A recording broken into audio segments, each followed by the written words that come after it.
Kwame Gyan is a lawyer who, when it comes to looking at the questions of land matters and questions of land guards, foremost in this country. Thank you so very much for making time to join us, Kwame Gyan. Thank you very much, my brother. Right. I warmly greet all your listeners. Right. As a practitioner, a teacher of the law, even the one behind, the making of some of our laws in this regard, we know that land guard activities are criminal by even the Land Act, which was passed recently, also the Vigilante Act or so. These are criminal activities. So why do you think that the MPs, the chiefs, and some members of the public are questioning the police in what they have done? Thank you very much. In this country, there are many cases where, because of political expediency,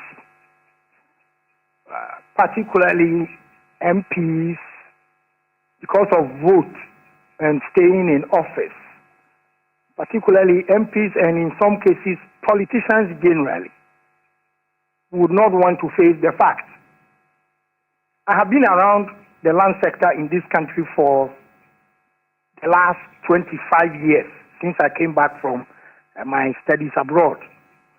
And I have been very instrumental in putting together the legislation for the land sector lately, particularly the Lands Commission Act of 2008, Act 767, and the Land Act of 2020, Act 1036.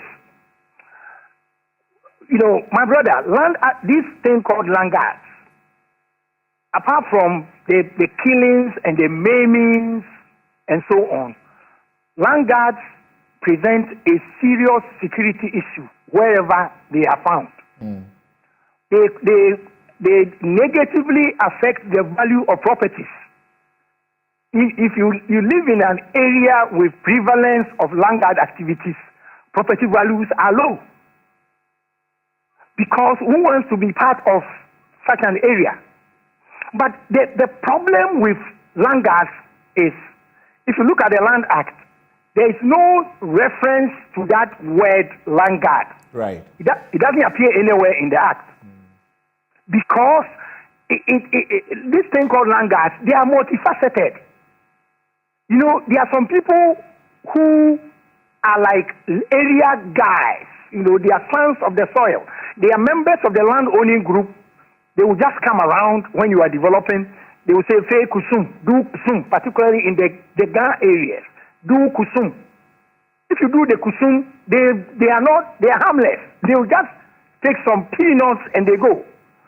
Yes, their activities are also criminalized in Section 12 of the Land Act, but they don't present a clear and present danger. But how did we get to where we are with land guards? Predominantly, land guards were started by landowners who, because of insecurity of title and tenure, brought in people to come and support them in their contest against their adjoining landowners. And they have stayed and overstayed. So land guards were made by landowners. That's why if you watch, anytime there is police land guard issue, you will see landowners coming on the side of what they will call the victims. Because land guards are made by landowners. They are made by landowners. Shouldn't it be easy for the populace to support the police in these kinds of, their operations, especially that we know as a matter of fact, particularly in our towns and cities, especially in Accra, that land guards are known to terrorize law-abiding landowners, and they are often wielding guns and the sort of, weapons that the police talk about. So why is it that when this happens, the public is rather in a hurry to doubt the police. You'll be surprised. That is why I was telling you, the landguards are made by the landowners. These guys are known, their activities are known, they are scattered in, like I tell you, I know key areas within the environs of the national capital where they predominate. My brother, they predominate generally around the areas we call the peri-urban areas. The landguards are very active where land conversion is taking place. So where land is converting from being used as farmland to residential and commercial development. So they are predominantly in the peri-urban areas. And the landowners know them and they use them. So whilst they are doing their bidding, the landowners will always come and defend them. Now, as for the public, who beties you if you pointed at where landguards are located? Because the public know that if the police arrest them, they will come back to the area. And who beties you? They will know who pointed them out, and they will come and finish you. Yeah. So the public are maybe grudgingly keeping quiet. Not that they are happy. But the landowners who are using them are happy. We know that the landguards are a threat to us, and we want the police to protect us. And yet, we are fighting the police, quote unquote, for fighting them in the manner they have done. You see, because some of the people who are talking have not had encounters with landguards. And you know, these are guys who have influence in their areas. They have influence in their areas. So when they are taken away by the police, you will certainly find some people in the hoods who would come in support of their system. They are not alien to the people. They live among them. Everybody in the area knows that this is what they do. And you know what else? It is the same group and groups around Accra who are involved also in the robberies. They do landguard work in the day, and in the night they are armed robbers. So there is an inextricable link between robberies and landguardism.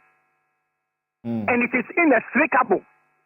And there is also an inextricable link between these same activities and the chieftaincy issues across the country. It is the same guys who are ferried to go and fight in chieftaincy issues in this country. The same guys. So the same guys. How will you propose that Parliament, in looking at this issue, what should they be mindful of, and particularly to the residents and the leaders in the Botiano community? How should they cooperate with police in going forward? Because they are not happy. They say these guys that you have shot and killed are not land guards. They are involved in sun winning. The police say we found these weapons with them. Why are you carrying these weapons? The police say they were shooting at them. But the police don't tell us if any of their members, got hurt by any shooting. Yes, but you see, that's the reason when we were putting together the law, we didn't use the phrase or the word land guard. Because who is a land guard itself becomes problematic. The law, Section 12 of the Land Act, proscribes certain activities. So, for example, if you go to land in which you have no interest, and you purport to stop someone who has interest in the land from developing the land, we don't call you a land guard in the law, but the activity is prohibited. That's right. So there are certain activities which have been prohibited. And the question is, are these people involved in any of the prohibited activities in Section 12 of the Land Act? Are they involved in any of the prohibited activities? And it takes you back to the Constitution.